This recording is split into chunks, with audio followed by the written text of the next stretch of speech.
So students, in previous lecture we have discussed about the instrumentation part. So in that we have discussed about the production of X-rays, collimators and monochromators, or you can say that the filters and monochromators.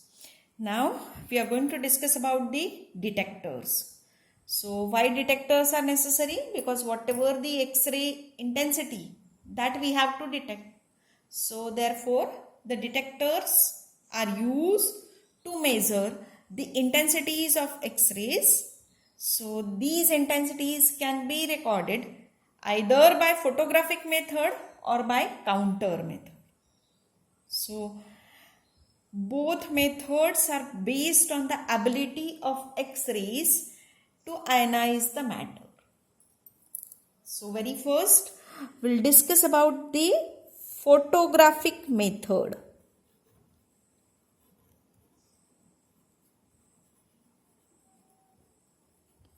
So as name indicates, the photographic film is used in this method.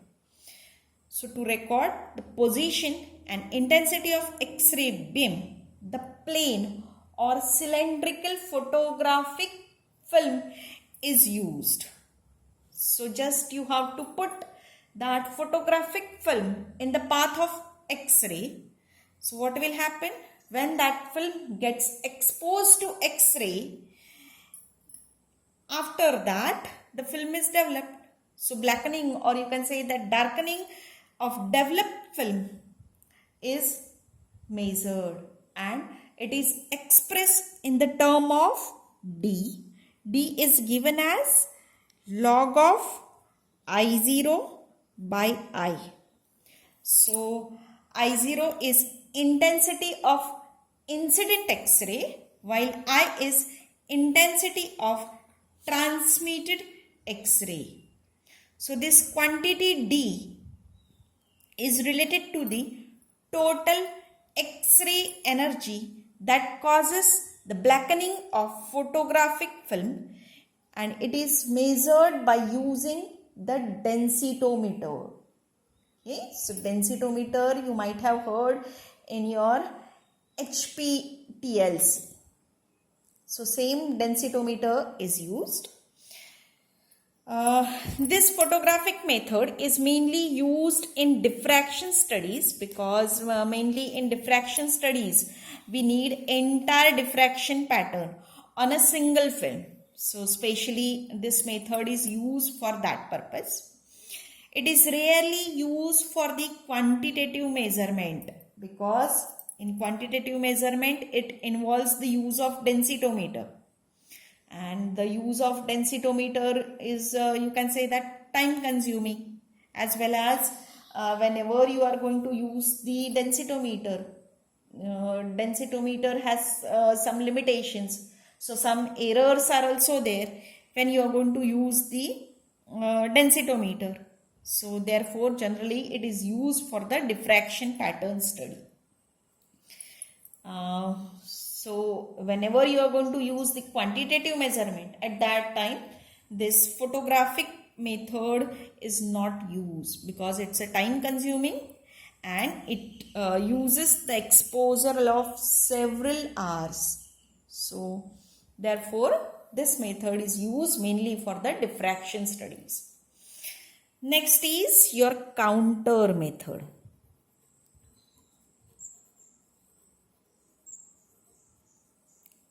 Counter method involves the use of different counters. So it is mainly used for the quantitative analysis. So different counter use are your Geiger-Müller counter, GM counter, which you are familiar with it. Then your proportional counter, scintillation counter. So all these three counters you have studied in your TYBSc physical chemistry, especially in nuclear chemistry. And one more is there, that is a solid state semiconductor counter. So one by one we'll discuss all these counter methods. Very first we'll start with the Geiger-Müller counter, GM counter. So this is a schematic diagram for your GM counter.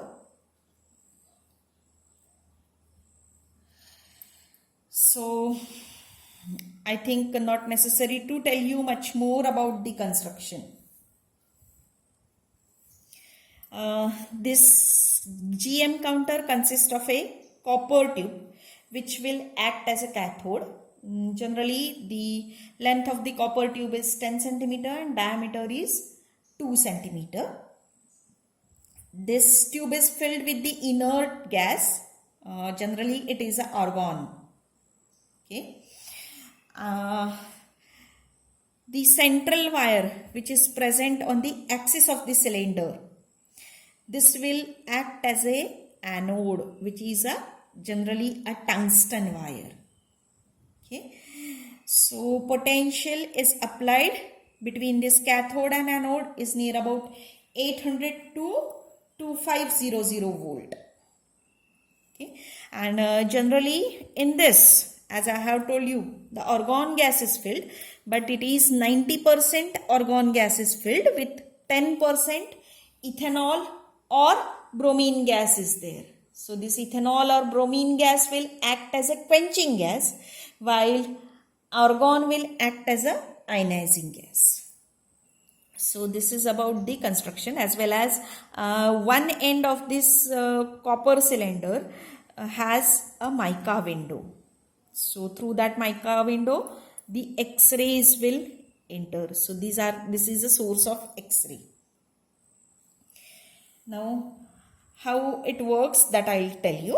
That when X-rays enter in this GM or counter or Geiger-Müller tube through the mica window, the rays, these X-rays will collide with the argon gas. So when it collides with the argon gas, at that time what will happen? Positive and negative ions are produced. So we can say that ion pair is produced. Now these positive ions will get attracted towards the cylinder, while negative ions, that are generally the electrons, they will attracted towards the central axis, that is towards the anode. So electrons are lightweight, so they will move very fast towards the anode, while positive ions move little bit slowly towards the cathode. Now these electrons are accelerated by the potential gradient and causes the ionization of large number of argon atoms. So they results in production of an avalanche of electrons that are traveling towards the central anode, and this will results in output pulse of 1 to 10 volts, which is measured.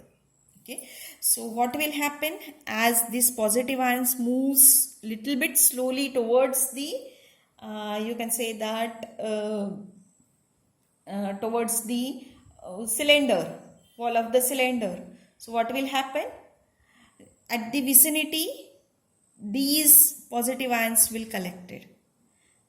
So it will produce, or for a, you can say that fraction of time, the second wave will not be, you can say that, detected by this GM counter. So this is known as a dead time or void time for the GM counter, so which is little bit higher in GM counter. Okay, but that after that is, these positive ions will not remain in the vicinity. Immediately they will get discharged, and immediately when they will get discharged, the second wave or second pulse will be produced. Now what happens when these positive ions strikes with this copper, you can say that copper, or with the walls of cylinder?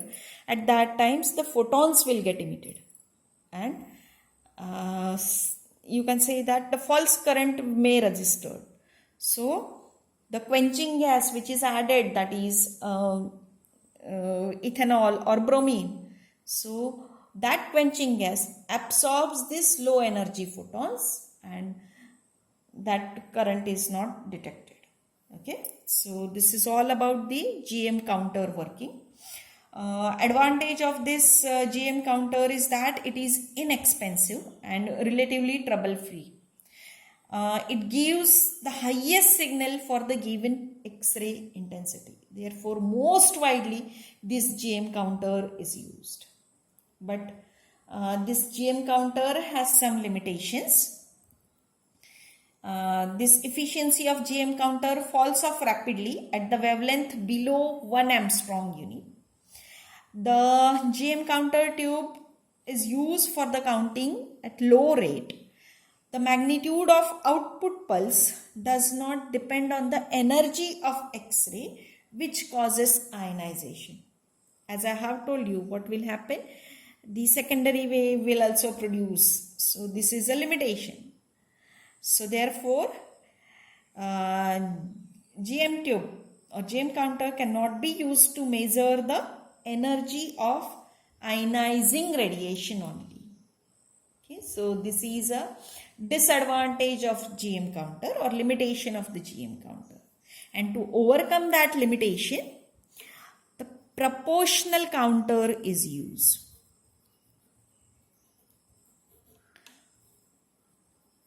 Proportional counter is used. So construction and working of proportional counter is same or similar to that of GM counter. So it is a very little changes are there. Very first, the proportional counter is filled with a little bit heavier gases like xenon or krypton because they will get easily ionized. So instead of argon, you have to use the xenon or krypton. Quenching gases are same. And one more change is there. Geiger-Müller counter works at higher potential. So this proportional counter is operated at voltage below the Geiger plateau, that is below the 1500 volts. So due to this, what will happen? The output pulse of proportional counter is depend upon the intensity of X-rays falling on the counter. Like GM counter, it is not independent on the intensity of X-ray. So whatever the X-rays fall on the counter, that are exactly detected by this proportional counter. Okay, so this is a, you can say that limitation which is present in the GM counter is overcome in the proportional counter. Advantage for the proportional counter is that the dead time in case of proportional counter is very small. That is less than or it is near about equal to 0.2 microseconds. So it can be used to count high rates without significant error. The sensitivity and efficiency of proportional counter is comparable to that of GM counter. Okay, but again there is one limitation, that proportional counter is associated with the electronic circuit which is complex as well as expensive. So as compared to GM counter, proportional counter is little bit costly. So this is about the GM counter and proportional counter. Now next we have to discuss, that is a scintillation counter. So this also you have studied in your TY. So this is a schematic diagram for scintillation counter.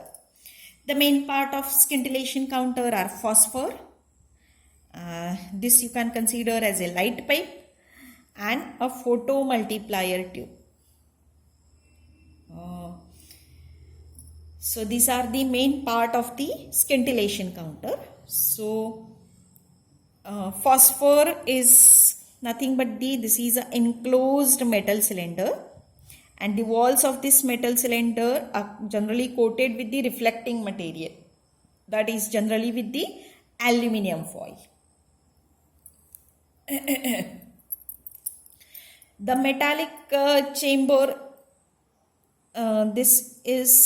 chamber is fitted with the transparent side window. So there is a transparent side window. We can consider this as a side window. Generally mica window or glass window is preferred. Glass is not preferred, but mica window they are going to use. And on other side there is a light pipe. Okay. One more thing is that the phosphor must be transparent to its own radiations. Now in this detector, so this is we can consider as a phosphor. So a large sodium iodide crystal or zinc sulfide crystal or barium platinocyanide crystal, which is activated with small amount of thallium or even anthracene or naphthalene or paraterephthalene in xylene is used. Okay, so actually this is a phosphor which is a large sodium iodide crystal. It is either sodium iodide crystal or ZNS crystal or barium platinocyanide crystal, and this crystal is coated with either thallium or anthracene or naphthalene.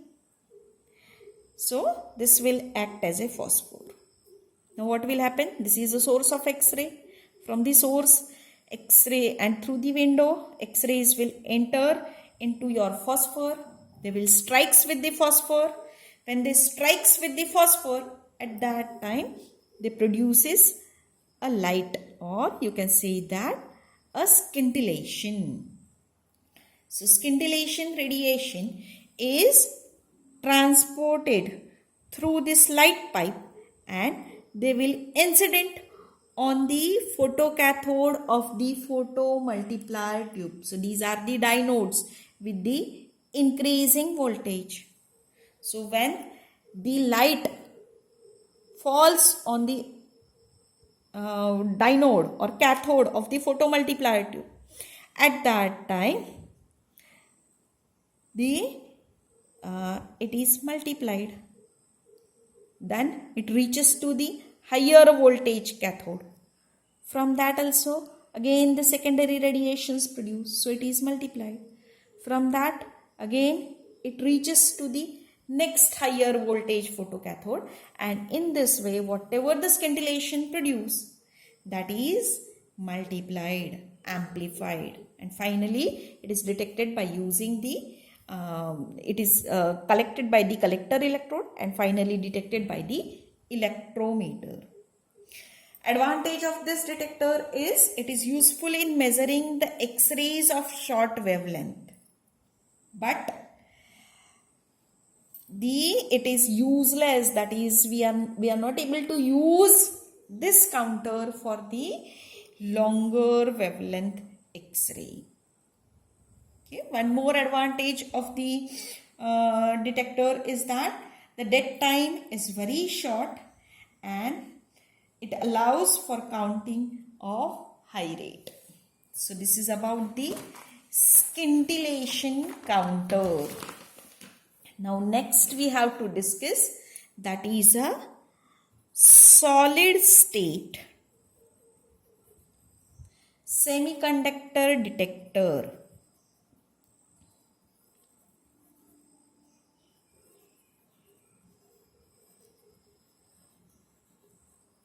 Solid state semiconductor detector. Okay. So this is a very simple detector. As name indicates, it's a semiconductor detector. So I don't have a schematic diagram, but I'll explain you how it is. Now in this detector, the electrons are produced by the X-ray beam, which are promoted into the conduction band, and the current which flows is directly proportional to the incident X-ray beam, okay, or incident X-ray energy.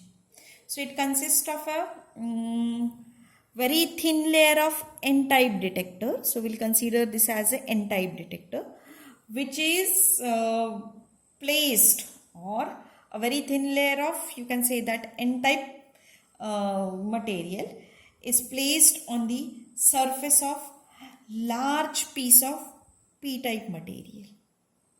When X-rays produce or X-rays falls, they will produce electrons. These electrons will get attracted by the you can say that p-type, and hence the current produced, which is proportional to the incident X-ray.